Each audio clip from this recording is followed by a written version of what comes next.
নমস্কাৰ সকলোকে মই মৃদুল কলিতাই প্ৰজ্ঞা আছামলৈ স্বাগতম জনাইছোঁ। দশম শ্ৰেণীৰ বিজ্ঞানৰ বহুত ইম্পৰ্টেণ্ট টপিক এটা, পৰীক্ষাৰ দৃষ্টিকোণৰ পৰা বহুত ইম্পৰ্টেণ্ট টপিক এটা আজি আৰম্ভ কৰিম। সেই টপিকটো হ'ল ধাতুবিলাকৰ উৎস। হয়, গতিকে মনোযোগ দিবা সকলে, বহি কলম ওলাই ল'বা, নোট ডাউন কৰি যাবা। আমাৰ টপিকটো কি?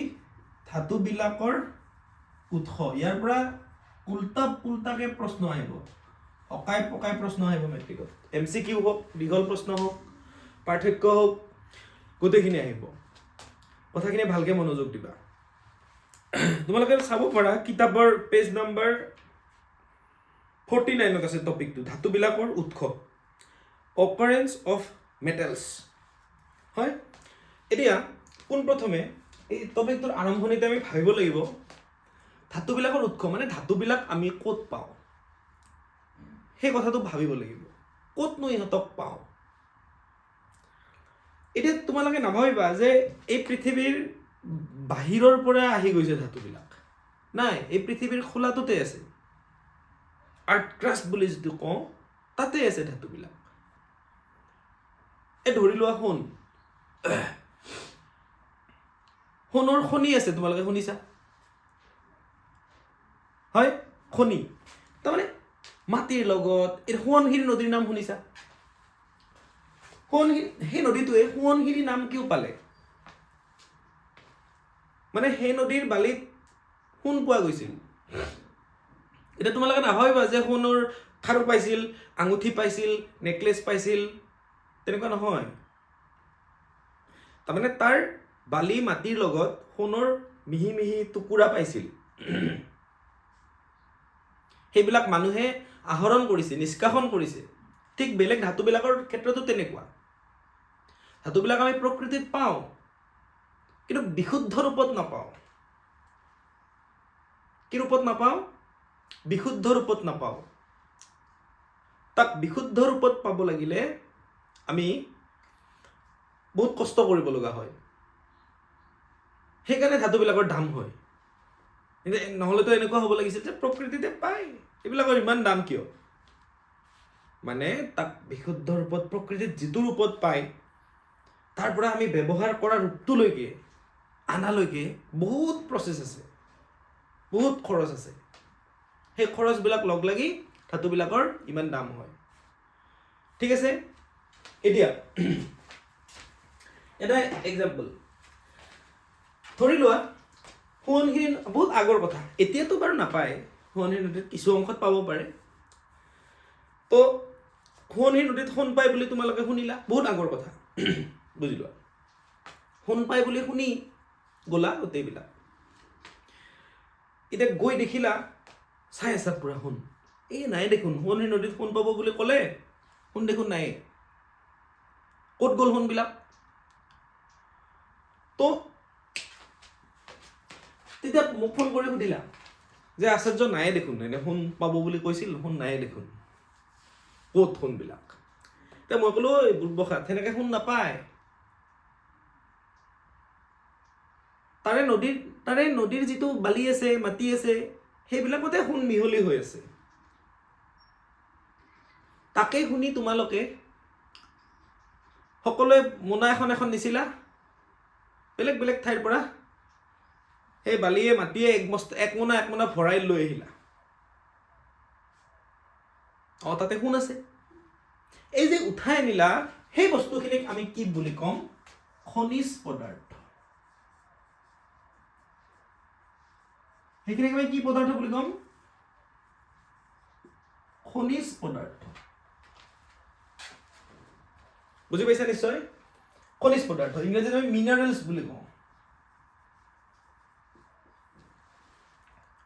এতিয়া লৈ আনিলা, ধৰা 3জন ল'ৰা গৈছিল, 4জন ল'ৰা গৈছিল, এজন A, B, C, D, এই ল'ৰাকেইজন গৈছে ক্লাছ 10ৰ। তাৰ পৰা খনিজ পদাৰ্থ উঠাই লৈ আনিছে। সেইখিনি যে খনিজ পদাৰ্থ কিয়? প্ৰকৃতিত পোৱা, খোলাটোত পোৱা যিকোনো পদাৰ্থক আমি খনিজ পদাৰ্থ বুলি ক'ব পাৰোঁ, মিনাৰেলছ বুলি ক'ব পাৰোঁ। ধৰি লোৱা, ইয়াৰ মোনাখন, এইবিলাক। ইউ এক ভৰ্তি ভৰাই আনিছে, বালিয়ে মাটিয়ে মিহলি হৈ আছে আৰু পুৰা। দিছ অল আৰ মিনাৰেলছ, মানে খনিজ পদাৰ্থ। এতিয়া তোমালোকে এতিয়া ভাবিলা ৰবা আমি আনিলো, কিন্তু ইয়াৰ পৰা আমি ধাতুটো পাম কেনেকে? ধাতুটোহে লাগে তোমালোকক, সোণ লাগে, সকলোৱে এটা আশাত গৈছা, হয়নে? তো সোণটো পাম কেনেকে? লগালগ মনত পৰিল মোৰ কথা, এটা ঘটনা ক্ৰিয়েট কৰিছো তোমালোকক বুজোৱাৰ কাৰণে। লগালগ মনত পৰিল মোৰ কথা, তেতিয়া তোমালোকে মোক ফোন কৰিলা যে এনেকুৱা এনেকুৱা আমি খনিজ পদাৰ্থ আনিছো, ইয়াৰ পৰা আমি ধাতুটো পাম কেনেকে? এতিয়া মই বোলো ৰবা ধৈৰ্য ধৰা, খনিজ পদাৰ্থৰ পৰা ধাতুটো পাবা, কিন্তু এটা দীঘলীয়া প্ৰচেছ আছে। সেই প্ৰচেছটো তোমালোকে নাজানা, মইহে জানো। ইচ্ছা আছে যদি আহি যোৱা। সেই গোটেইকেইটা ল'ৰা মোৰ ওচৰলৈ আহি গ'ল। এতিয়া সিহঁতক মই এটা কথা বুজাই দিলো, ঠিক আছে তোমালোকে আহিলা, তোমালোকৰ এই খনিজ পদাৰ্থবিলাকৰ পৰা মই ধাতুটো নিষ্কাশন কৰি দিম। নিষ্কাশন কৰি দিম মানে ধাতুটো উলিয়াই দিম, কিন্তু প্ৰচেছিং ফিজ থাকিব। তাৰমানে ধৰা এই ল'ৰাটোৰ যিখিনি খনিজ পদাৰ্থ, সেই খনিজ পদাৰ্থখিনিৰ পৰা ধাতুটো ওলাই দিবৰ কাৰণে, ধাতুটো ওলাই দিবৰ কাৰণে খৰচ আছে মোৰ, হয়। মই নিজে মানুহটো লাগি থাকিম, এটা প্ৰচেছৰ মাজেদি যাব লাগিব, তাত কিবা কিবি সামগ্ৰী ব্যৱহাৰ হ'ব, কিবা কিবি কেমিকেলছ ইউজ হ'ব, সেই গোটেইখিনিতে মোৰ খৰচ আছে। আগতে কৈ লোৱাটো ভাল, নহ'লে মই ধাতুটো তোমালোকক উলিয়াই দিম, পিছত মোৰ খৰচখিনি যিমান হ'ব সিমান টকাৰ যদি তোমালোকে সোণেই নোপোৱা, কি হ'ব? চুঙাতকৈ খোপা দীঘল হ'ব, চাৰ্টৰ তলেদি গেঞ্জিটো ওলাই থকাহেন হ'ব। বুজি পাইছা নিশ্চয়? তো ঠিক আছে, তাহাঁতক কৈ ল'লো যে তোমালোকক এই খনিজ পদাৰ্থখিনিৰ পৰা মই ধাতুটো নিষ্কাশন কৰি দিম, হয়, কিন্তু খৰচখিনি কিন্তু দিব লাগিব। Be practical. কিন্তু তাতে এটা কথা আছে, ধৰি লোৱা এই ধাতুখিনিৰ পৰা, এই খনিজ পদাৰ্থখিনিৰ পৰা ধাতুটো ওলাই দিওঁতে মোৰ ধৰি 10,000 টকা খৰচ হয়, তুমি যদি 5,000 মান টকাৰহে সোণ পোৱা, তেতিয়া কি হ'ব? তেতিয়া লছটো কোনে ভৰিব? ঠিক একেদৰে ইয়াতো যদি সেই ঘটনাটোৱে হয়, 10,000 টকা খৰচ হ'ব, 7-8,000 টকাৰহে যদি সোণ পোৱা, হয়। গতিকে তাতেও গণ্ডগোল আছে। ইয়াতে কি হ'ব? একে কাহিনী, ইয়াতো একে কাহিনী হ'ব পাৰে। এতিয়া এই কথাখিনি মই আগতে কৈ থলো, চাবা কিন্তু লছ লাভ তোমালোকৰ কথা। তেতিয়া তোমালোকে ক'লা যে আচাৰ্য আপুনি চাই দিয়কচোন, আপুনিতো জানিব চাগে যে এই খনিজ পদাৰ্থখিনিৰ পৰা ধাতুটো নিষ্কাশন কৰিলে কিমান পৰিমাণৰ সোণ পোৱা যাব, আপুনি কৈ দিয়কচোন। মইতো এনেকে ক'ব নোৱাৰো, কিন্তু ইয়াৰ পৰা অকণমান চাই আইডিয়া কৰিব পাৰি যে ইয়াত লাভ হ'ব নে লছ হ'ব। ধৰি লোৱা এইটো খনিজ পদাৰ্থৰ পৰা ধাতুটো নিষ্কাশন কৰাৰ কাৰণে মোৰ 10,000 টকা এটা খৰচ হৈ আছে। ইয়াতো 10,000 টকা খৰচ হ'ব, ইয়াতো 10,000 টকা খৰচ হ'ব, ইয়াতো 10,000 টকা খৰচ হ'ব। অ'কে, তো ধাতুটো 10,000তকৈ বেছি পাব লাগিব, 10,000তকৈ বেছি মূল্যৰ সোণ পাব লাগিব, তেতিয়াহে তোমালোকে ধাতুটো ইয়াৰ পৰা নিষ্কাশন কৰিবা। অন্যথা এইখিনিৰ কোনো মূল্য নাই, চুঙাতকৈ খোপা দীঘল হ'ব। এতিয়া মই অকণমান ইয়াৰ পৰা পৰীক্ষা নিৰীক্ষা কৰি চালোঁ যে এই খনিজ পদাৰ্থখিনিত, কাৰণ মাংসৰ আঞ্জা এখন টেষ্ট কৰাৰ কাৰণে গোটেই আঞ্জাখিনি খাই চোৱাৰ দৰকাৰ নাই, তাৰ অকণমান খাই চালে গম পায় মাংস আঞ্জাখন কেনে হৈছে। গতিকে এই গোটেইখিনি টেষ্ট কৰি চোৱাৰ দৰকাৰ নাই, অকণমান যদি ইয়াৰ পৰা খনিজ পদাৰ্থ লৈ টেষ্ট কৰি চাওঁ, চাই দেখিলোঁ যে এই খনিজ পদাৰ্থখিনিত ধাতুটোৰ যিটো এমাউণ্ট ইমান বেছি নাই, এই গোটেইখিনিৰ পৰা যদি ধাতুটো নিষ্কাশন কৰিব যাওঁ, লছ খাবা, ডেফিনেটলি লছ খাবা। গতিকে কি কৰা? ক'লো বাবা তুমি এইখিনি পেলাই দিয়াই ভাল হ'ব, ৰাস্তাত পাৰি দিবা, বাৰিষা বোকা হ'লে তাৰ ওপৰেদি যাব পাৰিব, মানুহে সোণৰ ওপৰেদি খোজ কাঢ়িব। ঠিক আছে, কেঞ্চেল। ইয়াৰো চালোঁ, ইয়াৰো কেঞ্চেল। চি ল'ৰাটোৱে অকণমান বেলেগ ঠাইৰ পৰা আনিছিল ন, ইয়াৰো চালোঁ, ডিৰো চালোঁ, ডিকো কেঞ্চেল কৰি দিলোঁ। বাবা তোমাৰ কাম নহ'ব, এইখিনি 10,000 টকাৰ সোণ নোপোৱা, পাবা অলপ পাবা, তোমাৰ লছ হ'ব, তাতকৈ 10,000 টকাৰ বজাৰৰ পৰা কিনি আনা। এইখিনি খনিজ পদাৰ্থত দেখিলোঁ যে ইয়াত ধাতুটোৰ মাত্ৰাটো বেছি হ'ব, বেছি আছে ধাতুটোৰ ঘনত্বটো কনচেন্ট্ৰেশ্যনটো অকণমান টেষ্ট কৰি চাই গম পায় তো তুমি যদি তাক ক'লো তুমি যদি এইটোৰ পৰা ধাতু নিষ্কাশন কৰা তোমাৰ ডেফিনেটলি লাভ হ'ব 10,000 টকা খৰচ হ'ব হয় তুমি 50,000 টকাৰ সোণ পাই যাব পাৰা তাৰ মনটো ভাল লাগি গ'ল ক'লে দিয়ক মোক এইখিনিৰ পৰা ধাতুটো নিষ্কাশন কৰি দিয়ক ঠিক আছে ইউ খনিজ পদাৰ্থ আছিল ইউ খনিজ পদাৰ্থ আছিল ইউ খনিজ পদাৰ্থ আছিল ইউ খনিজ পদাৰ্থ আছিল কিন্তু সি ল'ৰাটোৱে যিটো খনিজ পদাৰ্থ আনিছিল সি অকণমান ডিফাৰেণ্ট বাকী গীততকৈ তো গতিকে এই খনিজ পদাৰ্থটোকে কি বুলি কোৱা হয় আকৰ কি বুলি কোৱা হয় আকৰ ওৰ বুলি কয় ইংৰাজীত আকৰ মনত ৰাখিবা মোষ্ট ইম্পৰ্টেণ্ট টপিক আকৰ আকৰ কি সুধি দিব পাৰে সো আকৰ হ'ল এনেকুৱা খনিজ পদাৰ্থ যাৰ পৰা ধাতু এটা লাভজনকভাৱে আহৰণ কৰিব পাৰি মন কৰি শুনি লোৱা লিখি ল'বা সো আকৰ হ'ল আকৰ তো যিবোৰ খনিজ পদাৰ্থৰ পৰা লিখি ল'বা লগে লগ যিবোৰ খনিজ পদাৰ্থৰ পৰা এইবিলাক আহি থাকে ধাতু এটা লাভজনকভাৱে লাভ হ'ব লাগিব লছ হ'লে নহ'ব লাভজনকভাৱে আহৰণ মাথাত সোমাই লোৱা বস্তুবিলাক কৰিব পাৰি তেনে খনিজ পদাৰ্থবোৰক আকৰ বোলে লিখি ল'বা যিবোৰ খনিজ পদাৰ্থৰ পৰা ধাতু এটা লাভজনকভাৱে আহৰণ কৰিব পাৰি তেনে খনিজ পদাৰ্থক কি বুলি কোৱা হয় আকৰ বুলি কোৱা হয় মন কৰিবা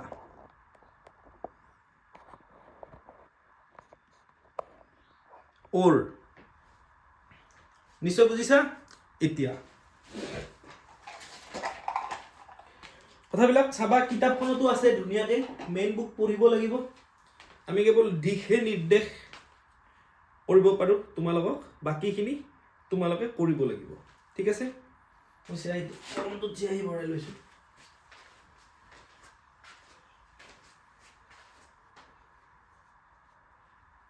তো আকৰ বুজি পালা সকলে আকৰ বস্তুটো বহুত ইজি আকৰ মানে খনিজ পদাৰ্থ আকৰ মানে কি খনিজ পদাৰ্থ কিন্তু প্ৰতিটো খনিজ পদাৰ্থই কি নহয় আকৰ নহয় আকৰবিলাক কি পদাৰ্থ হয় খনিজ পদাৰ্থ হয় কিন্তু প্ৰত্যেকটো খনিজ পদাৰ্থই জানো কি হয় আকৰ হয় এইটো খনিজ পদাৰ্থ আৰু আকৰৰ পাৰ্থক্য সুধিব পাৰি কনচেপ্ট থাকিলে গোটেই লিখিব পাৰিবা একো টেনচন নাই কনচেপ্টৰ দৰকাৰ কেৱল হয় কনচেপ্টটো কেনেকৈ লোৱা তোমালোকৰ কথা বাকী তাৰ কাৰণেতো মই হেল্প কৰি আছোৱেই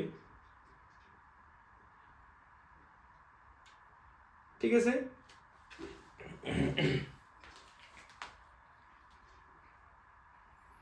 এতিয়া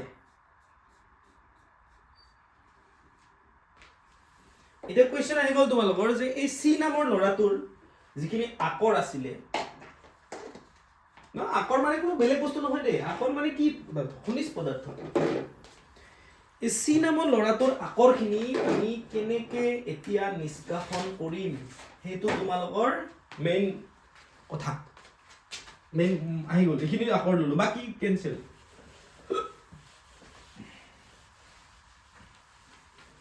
তোমালোকে এখন তালিকা ওলাই লোৱা কিতাপখনত এখন তালিকা আছে এইখনত তোমালোকৰ বুজাত সহায় হ'ব চোৱা আকৰ ৰঙাকে দেখিছা পেজ নম্বৰ 50 প্ৰথম আছে আকৰ এইখিনি আকৰ এইখিনি কি আকৰ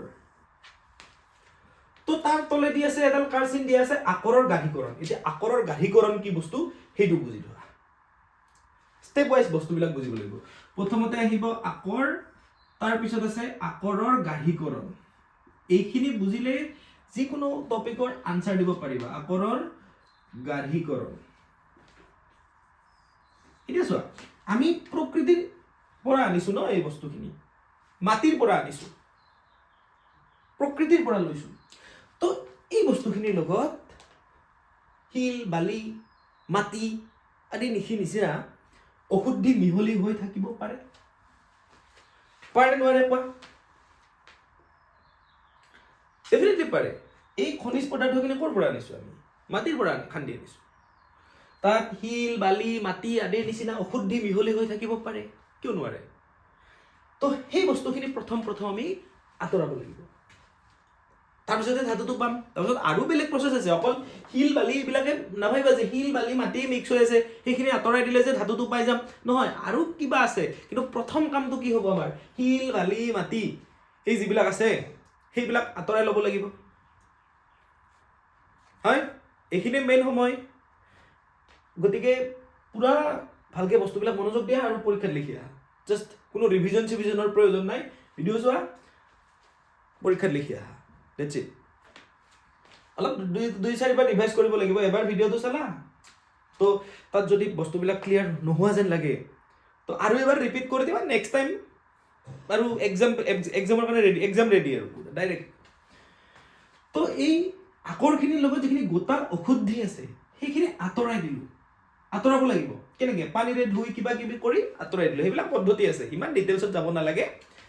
সেই পদ্ধতিটোকে হ'ল কি? আকৰৰ গাঢ়ীকৰণ। মানে আকৰটোৰ পৰা শিল বালি আদি অশুদ্ধি আঁতৰাই ল'লোঁ, বুজি পালা? সেই অশুদ্ধিবিলাক আঁতৰাই আকৰটোৰ গাঢ়তাটো বঢ়াই ল'লোঁ, আকৰটোৰ ধাতুটোৰ গাঢ়তাটো বঢ়াই ল'লোঁ। সেই প্ৰচেছটোক কোৱা হয় কি? আকৰৰ গাঢ়ীকৰণ। ঠিক আছে? এতিয়া পাৰ্টকে আমি বুজিম। এই চাৰ্টখন বুজিলে তোমালোকৰ আৰু বেলেগকে বুজাৰ দৰকাৰ নাই। ঠিক আছে? নোটছ পাতিত টেনশ্যন ল'ব নালাগে, মই দি আছোঁ যি লাগে তোমালোকে কেৱল পৰীক্ষা দিব লাগে ভালকে। ঠিক আছে, চোৱা, ধাতু আমি 3টা কেটেগৰীত ভগাও ধাতুবিলাক। কিছুমান অতি সক্ৰিয়, ইয়াতে তালিকাখন আছে, ইয়াতে মই লিখিও দিছোঁ, বস্তুবিলাক বুজাই যাম। কি ধাতু? অতি সক্ৰিয় ধাতু। অতি সক্ৰিয় ধাতু। তাৰপিছত কিছুমান আছে মজলীয়া সক্ৰিয় ধাতু, মজলীয়া সক্ৰিয় ধাতু। তাৰপিছত আৰু কিছুমান আছে একদম কম সক্ৰিয় ধাতু। ধাতুবিলাকক এই 3টা কেটেগৰীত আমি ভগাই ল'লো। অতি সক্ৰিয় ধাতু, মজলীয়া সক্ৰিয় ধাতু আৰু কি? কম সক্ৰিয় ধাতু। ঠিক আছে? ধাতুবিলাকক এই 3টা কেটেগৰীত আমি ভগাই ল'লো। এইবাৰ আমি চাম, ইয়াতে এটা বস্তু লিখা আছে। প্ৰথমতে মজলীয়া সক্ৰিয় ধাতুৰ কনচেপ্টখিনি ক্লিয়াৰ কৰি লৈছোঁ, অতি সক্ৰিয়টো আৰু কম সক্ৰিয়টোৰ পিছত, কাৰণ কুৱেশ্যন সুধিলে ইটোৰ পৰা বেছিকে সুধে। মজলীয়া সক্ৰিয় ধাতু, ইয়াৰ তলত চাবা,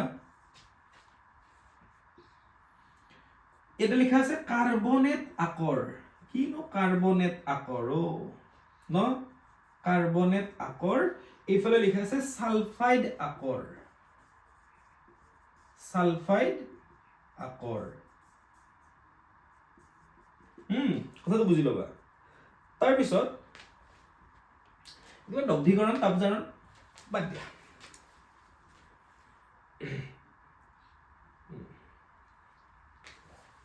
এতিয়া ছালফাইড আকৰ। প্ৰথম বস্তুখিনি আহা যে আকৰ। প্ৰথমতে কি কৰিলা? আকৰৰ গাঢ়ীকৰণ কৰিলা ন? আকৰৰ গাঢ়ীকৰণ কৰি পেলাই ল'লা। আৰু এতিয়া ধাতু 3টা কেটেগৰীত থাকিব পাৰে। অধিক সক্ৰিয় ধাতু, তেতিয়া তাৰ পৰা ধাতুটো ওলোৱা প্ৰচেছটো বেলেগ হ'ব। মজলীয়া সক্ৰিয় ধাতু হ'লে তাৰ পৰা ধাতুটো, মেইন ধাতুটো পোৱাটো প্ৰচেছটো বেলেগ হ'ব। কম সক্ৰিয় ধাতু হ'লে তাৰ প্ৰচেছটো কি হ'ব? বেলেগ হ'ব।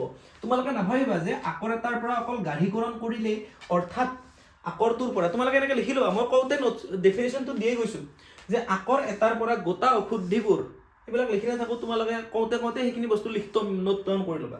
আকৰ এটাৰ পৰা তাৰ গোটা অশুদ্ধিবোৰ, শিল বালি আদিবোৰ আঁতৰ কৰা প্ৰক্ৰিয়াটোৱে হ'ল কি? আকৰৰ গাঢ়ীকৰণ। আৰু ই ধাতু নিষ্কাশনৰ ফাৰ্ষ্ট ষ্টেপ। চবৰে গাঢ়ীকৰণ কৰিব লাগিব। অধিক সক্ৰিয় ধাতু হ'লেও কৰিব লাগিব, মজলীয়া সক্ৰিয় ধাতু হ'লেও কৰিব লাগিব, কম সক্ৰিয় ধাতু হ'লেও কি কৰিব লাগিব? নিষ্কাশন কৰিব লাগিব। এতিয়া তোমালোকে নাভাবিবা যে আকৰ এটাৰ গাঢ়ীকৰণ কৰিলে আমি ধাতুটো বিশুদ্ধ ৰূপত পাই যাম। আৰে গাঢ়ীকৰণ কৰিলে শিল বালি মাটি আদিহে আঁতৰি গ'ল। কিন্তু সেই আকৰটোৰ লগত ধৰি লোৱা ইটো এটা ধাতু, সেই ধাতুটোৰ আকৰটোৰ লগত যদি কাৰ্বনেট মিহলি হৈ থাকে, কাৰ্বনেট থাকিব পাৰে, এইবিলাক এভেইলেবল, অকলেতো নাথাকে। ধৰা জিংক এটা ধাতু, তাৰ লগত কি মিহলি হৈ থাকিল? কাৰ্বনেট মিহলি হৈ থাকিল। তেতিয়া তাক এইটো আকৰক কি আকৰ বুলি ক'ব? শিলবালি বাৰু কৈছে এই আকৰখিনিত মানে জিংকৰ আকৰ আছিল, তাৰ লগত কি মিহলি হৈ থাকে? যদি কাৰ্বনেট মিহলি হৈ থাকে তেতিয়া তাক কি আকৰ বুলি কোৱা হ'ব? কাৰ্বনেট আকৰ।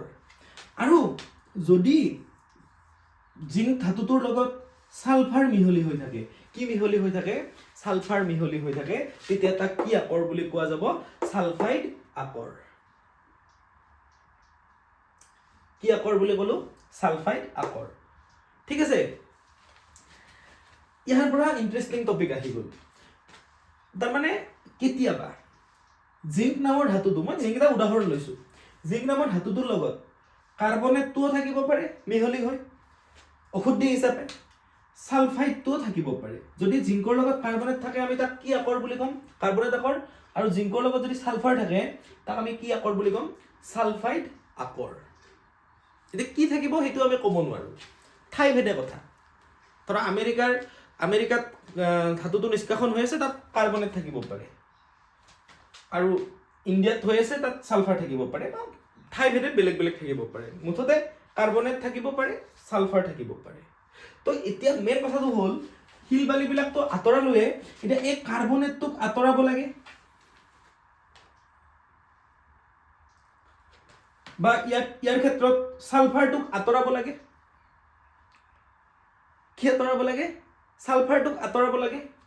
ইয়াক আঁতৰাও কেনেকে? এতিয়া আঁতৰাও কেনেকে চাবা। এটা কথা যে এইটো ধৰি লোৱা এইটো ভাল ল'ৰা, এইটো বেয়া ল'ৰা, দুটা লগ লাগি আছে।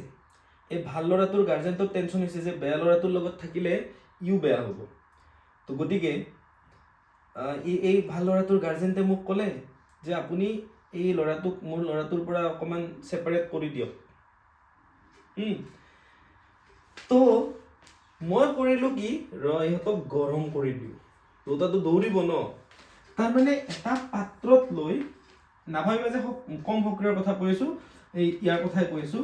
এটা পাত্ৰত মই ZnS খিনি ল'লোঁ, মানে সালফাইড আকৰখিনি ল'লোঁ। কি কৰিলোঁ? সালফাইড আকৰখিনি ল'লোঁ, লৈ ইয়াতে গৰম কৰিলোঁ। কি দিলোঁ? তাপ দিলোঁ, হিট। এটা পাত্ৰত মই সালফাইড আকৰখিনি লৈ তাক কি কৰিলোঁ? গৰম কৰিলোঁ। এতিয়া গৰম কৰোঁতে কি হ'ব জানানে? এতিয়া তোমালোকে জানা যে গৰম কৰিলে তাৰ লগত কি যোগ হয়? অক্সিজেন যোগ হয়। তাপ দিলে তাতে কি যোগ হয়? অক্সিজেন যোগ হয়। তো গতিকে এই অক্সিজেনে আহি কি কৰিলে জানানে? সালফাৰৰ লগত সালফাৰ ডাই অক্সাইড প্ৰডিউচ কৰিলে। সালফাৰ ডাই অক্সাইডটো এটা গেছ হয়, সেইটো বাৰু উৰি গুচি যাব। কিন্তু জিংকটোৰ লগতো আকৌ কি লগ হ'ল? অক্সিজেন লগ হ'ল। জিংকটোৰ লগত কি লগ হ'ল? অক্সিজেন লগ হ'ল। এই মই তাৰমানে কি কৰিলোঁ? সালফাইড আকৰখিনিক কি কৰিলোঁ? তাপ দিলোঁ। একদম মুক্ত পৰিৱেশত তাপ দিছোঁ, যাতে বায়ুৰ পৰা তাতে কি আহি লগ লাগিব পাৰে? অক্সিজেনটো আহি লগ লাগিব পাৰে বায়ুৰ পৰা। কনচেপ্টটো ক্লিয়াৰ কৰি লোৱা। তো এই মুক্ত পৰিৱেশত যে মই তাপ দিলোঁ, তাপ দিয়াৰ ফলত এই ৰিয়েকশ্যনটো ঘটিলে। তাপ দিলেতো অক্সিজেন যোগ হয়, অক্সিজেন আৰু সালফাৰ লগ লাগি সালফাৰ ডাই অক্সাইড হ'ল, সালফাৰটো উৰি গুচি গ'ল। কিন্তু লগ লাগিল কি? অক্সিজেন।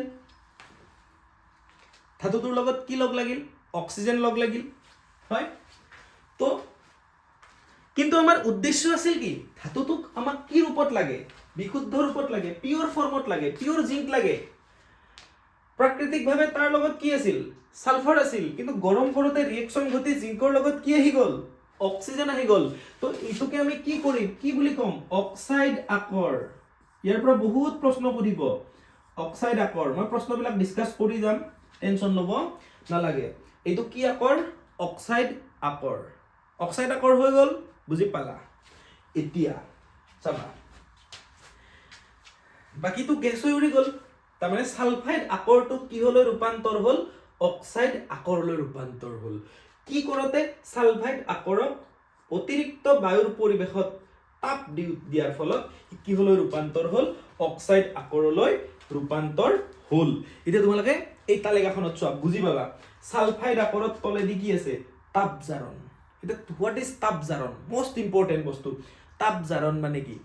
অতিৰিক্ত বায়ুৰ পৰিৱেশত সালফাইড আকৰ উত্তপ্ত কৰি অক্সাইড আকৰলৈ ৰূপান্তৰ কৰা এই যিটো প্ৰচেছ এটা প্ৰক্ৰিয়া হ'ল ন সালফাইড আকৰটোক উত্তপ্ত কৰিলো সি কি হল ৰূপান্তৰ হৈ গল অক্সাইড আকৰলৈ ৰূপান্তৰ হৈ গল এই প্ৰক্ৰিয়াটোৰ নামেই কি তাপজাৰণ মন কৰা তাপজাৰণ কি মন কৰা ঠিক আছে অতিৰিক্ত বায়ুৰ পৰিৱেশত সালফাইড আকৰটোক উত্তপ্ত কৰি অক্সাইড আকৰলৈ কি কৰিলো ৰূপান্তৰ কৰিলো আৰু সেই প্ৰক্ৰিয়াটোৰ নামেই হ'ল কি তাপজাৰণ তো ডেফিনেশ্যন ক'ত পাবা ডেফিনেশ্যন ইয়াতে আছে তাপজাৰণটো ইয়াতে আছে ডেফিনেশ্যন কিতাপতে আছে চোৱা এইয়া পেজ নাম্বাৰ 51 মই দেখাই দিছো তাৰ পৰা নোট ডাউন কৰি লোৱা এই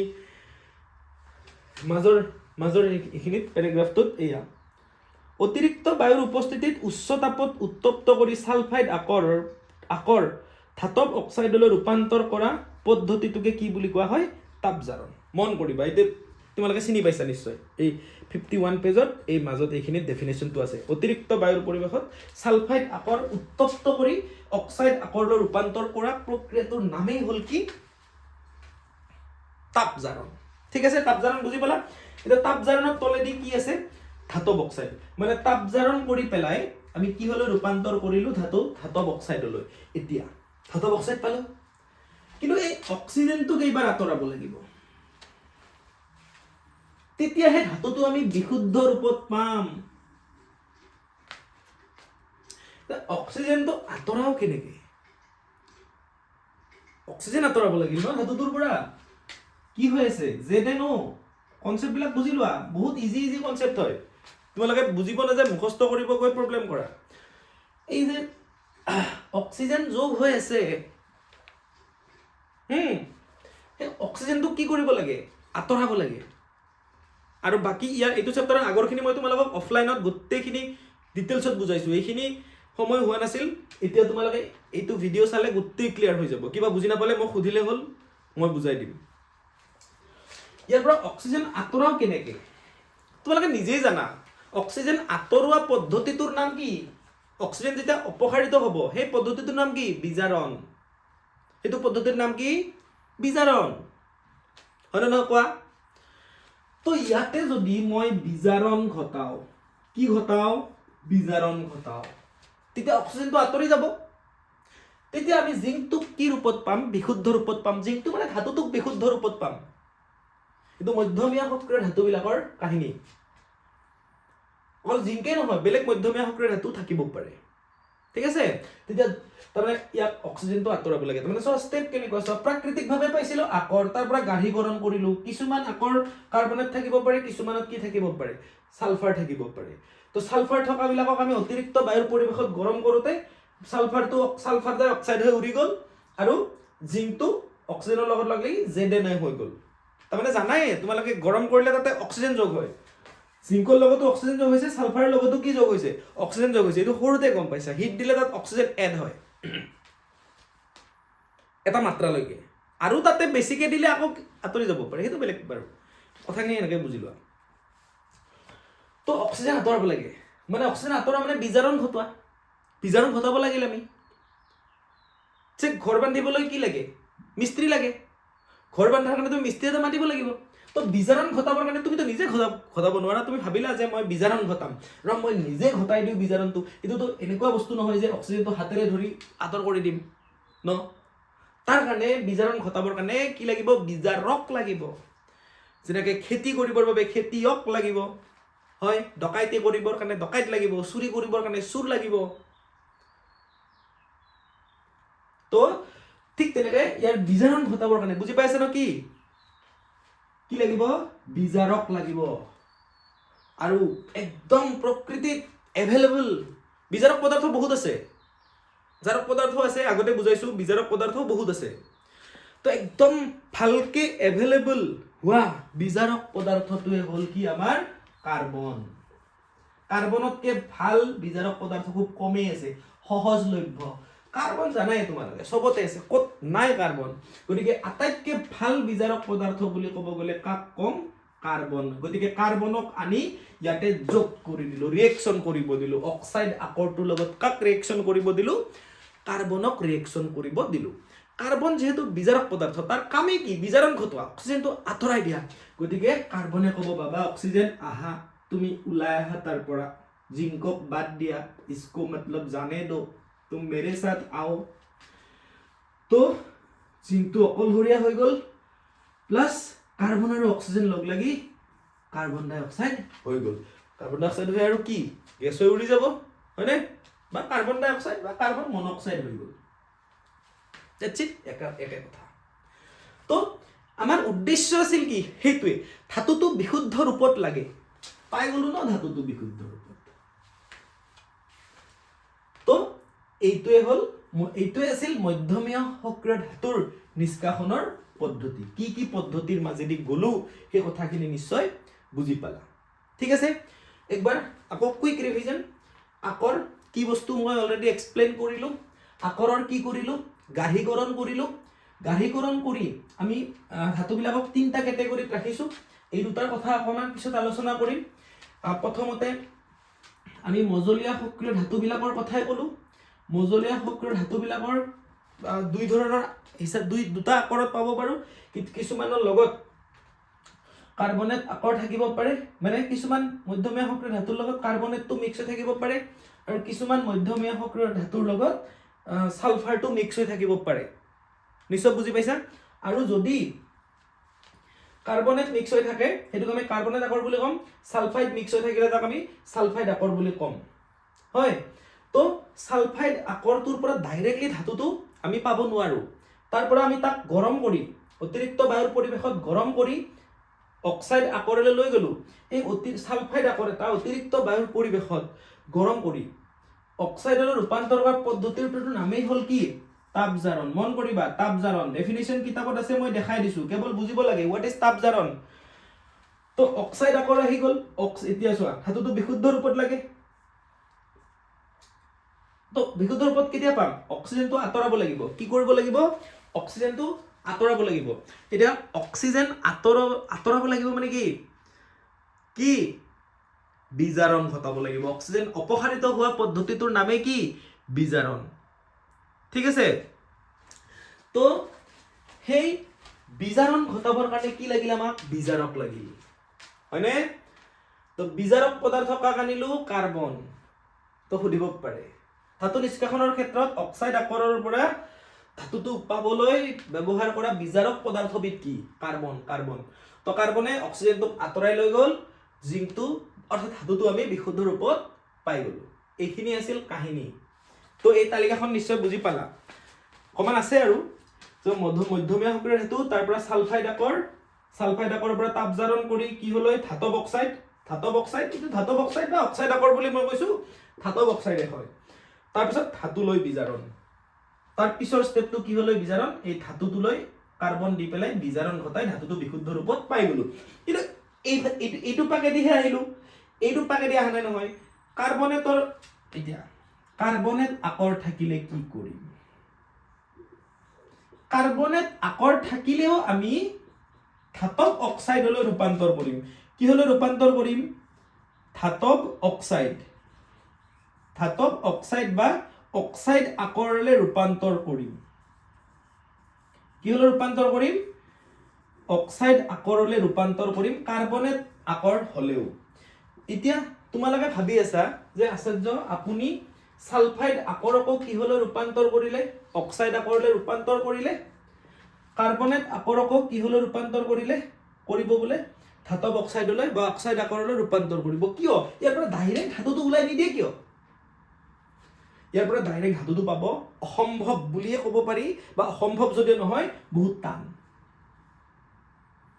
ইয়াৰ পৰা ডাইৰেক্ট ধাতুটো বিশুদ্ধ ৰূপত পোৱাটো অসম্ভৱ বুলি মই নকওঁ নাথিং ইজ ইম্পসিবল বাট বহুত টান কিন্তু অক্সাইড আকৰ যদি হয় তাৰ পৰা ধাতুটো বিশুদ্ধ ৰূপত পোৱাটো বহুতেই বেছি ইজি ভাতৰ লগত পানী খোৱাৰ নিচিনা হয় তো বহুতেই বেছি ইজি তেতিয়া সেই কাৰণে আমি কাৰ্বনেট আকৰ থাকিলেও তাক কিহলৈ লৈ যাও অক্সাইড আকৰলৈ লৈ যাও সালফাইড আকৰ থাকিলেও তাক কিহলৈ লৈ যাও অক্সাইড আকৰলৈ লৈ যাও কাৰ্বনেটৰ পৰা অক্সাইডলৈ নিম সালফাইডৰ পৰা অক্সাইডলৈ নিম কিয়নো অক্সাইড আকৰৰ পৰা ধাতু এটা নিষ্কাশন কৰাটো অত্যন্ত সহজ আমি সাধাৰণ বিজাৰণ পদ্ধতি, সাধাৰণ সৰু বাচ্চাই জানা বুজি পোৱা এইটো এটা ৰিয়েকশ্যন, তোমালোকে বুজি পোৱা আগতে পাইছা।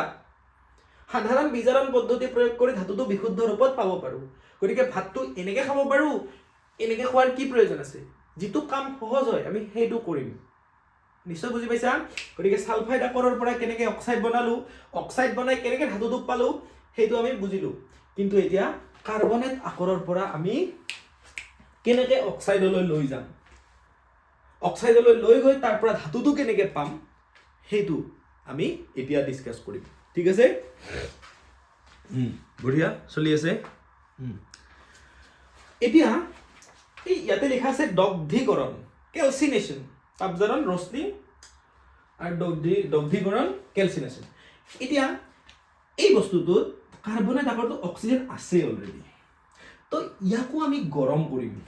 কি কৰিম? গৰম কৰিম, তাপ দিম, হিট দিম। মনোযোগ দি থাকা, হিট দিম, তাপ দিম। ঠিক আছে? কি কৰিম? তাপ দিম। কিন্তু ইয়াক আমি অতিৰিক্ত বায়ুৰ পৰিৱেশত তাপ নিদিওঁ, সীমিত বায়ুৰ পৰিৱেশত তাপ দিম। ইয়াক এটা মানে এনেকুৱা বন্ধ, কাৰ্বনেট আকৰটো এনেকুৱা এটা বন্ধ কণ্টেইনাৰত ভৰাই ললো, মানে ZnCO3 দি তাক হিট দিছো। মানে ইয়াক কিহত হিট দিছিলো? ছালফাইড আকৰটোক অতিৰিক্ত বায়ুৰ পৰিৱেশত, মানে অপেনলি তাক তাপ দিছিলো অতিৰিক্ত বায়ুৰ পৰিৱেশত, যাতে তাতে আহি অক্সিজেন, আমাৰ উদ্দেশ্য আছিল কি অক্সাইডলৈ লৈ যোৱা, যাতে অক্সিজেনটো আহি এড হ'ব পাৰে। কিন্তু ইয়াক আমি সীমিত বায়ুৰ পৰিৱেশত, এভেইলেবল বায়ুৰ নাই ইয়াতে, সীমিত বায়ুৰ পৰিৱেশত গৰম কৰিলো, তাপ দিছো। হয়, এই সীমিত বায়ুৰ পৰিৱেশত যে তাপ দিলো, তাপ দিয়াৰ ফলত কি হ'ব জানানে? এইয়া ই ভাঙি যাব, কাৰণ অক্সিজেন আহি লগ লাগিবলগীয়া নাই, ইয়াতে অলৰেডি অক্সিজেন আছে। আমি বেলেগ কি আৰু নতুনকৈ অক্সিজেন ইয়াতে লগ হোৱাটো বিচৰা নাই, কাৰণ ইয়াতে অলৰেডি অক্সিজেন আছে। কিন্তু ইয়াতে বিচাৰিছিলো, কিয়? ইয়াতে অক্সিজেন নাছিল। আমাৰ উদ্দেশ্য আছিল কি অক্সাইড আকৰলৈ নিব লাগে। কিহলৈ নিব লাগে? অক্সাইড আকৰলৈ। ভিডিঅ'টো বুজি নাপালে প্ৰথমৰ পৰা আৰু চাবা। তো ইয়াক যেতিয়া গৰম কৰিম, ই কি হ'ব জানানে? ভাঙি যাব। কি হৈ ভাঙি যাব? চোৱা, এই ZnO ইয়াক তাপ দিয়াৰ ফলত, মানে কাৰ্বনেট আকৰটো তাপ দিয়াৰ ফলত, বন্ধ পৰিৱেশত দেই, অতিৰিক্ত বায়ুৰ পৰিৱেশত দিয়া নাই, আৰু কাৰ্বন এটা আছে, গতিকে গেছ এটা হ'ব। ইয়াতে এটা অক্সিজেন ইয়াৰ লগত আহিল, এটা অক্সিজেন, দুটা অক্সিজেন কাৰ্বনৰ লগত থাকি কাৰ্বন ডাই অক্সাইড আৰু জিংক অক্সাইড হৈ গ'ল। হ'লনে ধাতৱ অক্সাইড? হ'লনে ধাতৱ অক্সাইড? ধাতৱ অক্সাইড বা অক্সাইড আকৰ হৈ গ'ল ন? এইটোৱে বিচাৰিছিলো। কিয় বিচাৰিছিলো এইটো? কাৰণ অক্সাইড আকৰৰ পৰা ধাতু এটা নিষ্কাশন কৰাটো অত্যন্ত সহজ। তাৰমানে কাৰ্বনেট আকৰে নহওক কিয়, ছালফাইড আকৰে নহওক কিয়, সেইবিলাকক আমি কিহলৈ ৰূপান্তৰ কৰিব লাগে?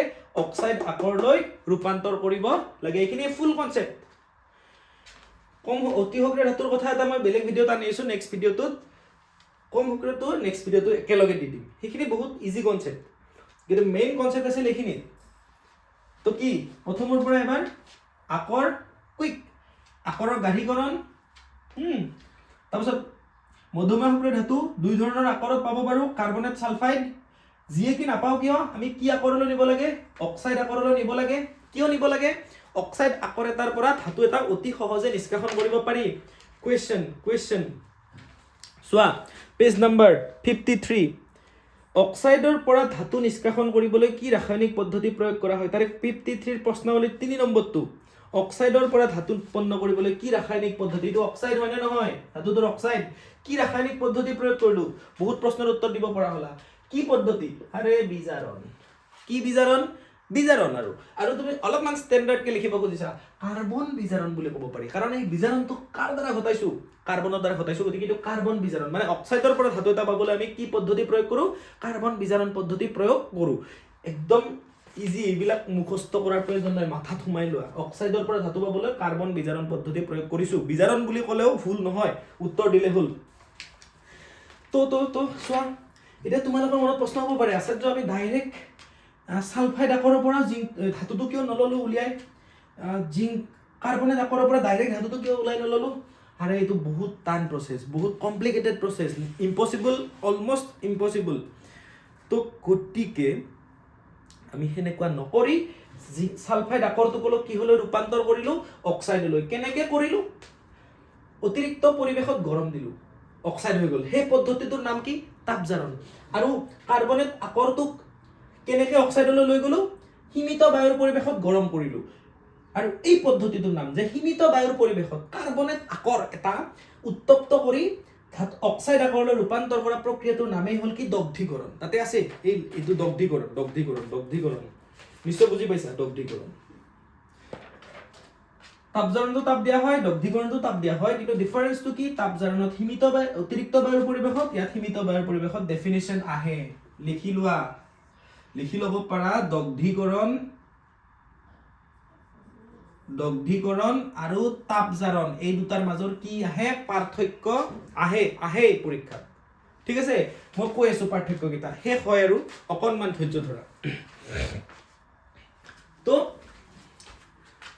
তো কি কলো অক্সাইড আকৰলৈ গল তো অক্সাইড আকৰ হল মানে কি টেনচনে নাই অক্সাইড আকৰ হোৱাৰ পিছত টেনচনে নাই কাৰণ অক্সাইড আকৰৰ পৰা ধাতু এটা পাবলৈ বহুত ইজি কাৰ্বন বিজাৰণ পদ্ধতি কাৰ্বনৰ দ্বাৰা বিজাৰণ ঘটাই আমি ধাতুটো বিশুদ্ধ ৰূপত পাব পাৰো গতিকে এই অক্সাইডটোক আমি কাৰ্বনৰ দ্বাৰা বিশুদ্ধ ৰূপত পালো বিজাৰণ ঘটাই সো কোৱেশ্চন কেনেকে সুধে তোমালোকৰ হৈ গল কোৱেশ্চন 12 নম্বৰ চোৱা পেজ নম্বৰ 57 ৰ 12 ডিটো চোৱা ধাতু নিষ্কাশনৰ সময়ত কাৰ্বনেট আৰু সালফাইড আকৰ অক্সাইডলৈ ৰূপান্তৰ কৰা হয় কাৰণ দৰ্শোৱা কিয় ধাতু নিষ্কাশনৰ সময়ত আমি সালফাইড আকৰটো অক্সাইডলৈ লৈ গৈছো কাৰ্বনেট আকৰটো কিহলৈ লৈ গৈছো অক্সাইড আকৰলৈ লৈ গৈছো কিয় আৰে একদম সিম্পল বুজিয়ে পালা কিয় মুখস্থ কৰাৰ দৰকাৰ নাই লিখি দিলে হ'ল ধাতু নিষ্কাশনৰ সময়ত কাৰ্বনেট আৰু সালফাইড আকৰ অক্সাইডলৈ ৰূপান্তৰ কৰা হয় কাৰণ